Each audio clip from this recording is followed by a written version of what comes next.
when President Obama first took office and Blagojevich was indicted, there were questions about what exactly did the president know? Was there horse trading?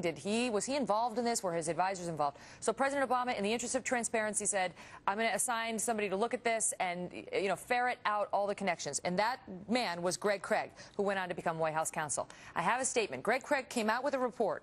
It was published that read as follows in part. The president-elect had no contact or communication with Governor Blagojevich or with members of his staff about that Senate seat. Okay, so they say the president had no contact with Blago or with members of his staff about the Senate seat. Then this union boss from the SEIU takes the stand a couple days ago, Tamara, and he says the following. He talks about his conversations with the president. He says the president said to him, Tom, I want to talk to you. This is the president himself before he was actually the president. He says, Tom, I want to talk with you, with regard to the Senate seat. I would much prefer that Valerie Jarrett remain in the White House, but she does want to be senator.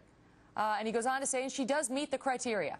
So this guy, the union boss, says, well, I said to President-elect Obama, thank you.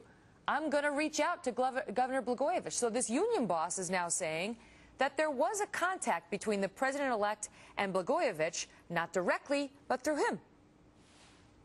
Right, and I was in the courtroom when he testified to that, so I heard him say it. What's really interesting is that Obama also called him like the night before the election. You would think that he would be concerned about other things besides Blagojevich's appointment to the Senate seat. So he was really hot on this guy Balanoff to pressure the union Blagojevich. Boss.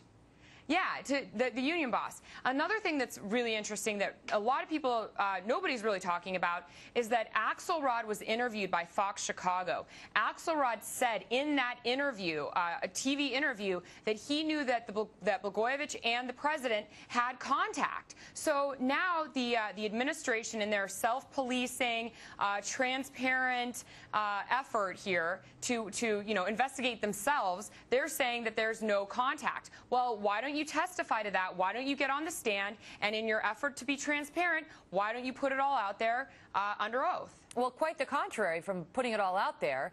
President Obama gave an interview to the FBI, and they are refusing to release that, and the judge won't order it to be released.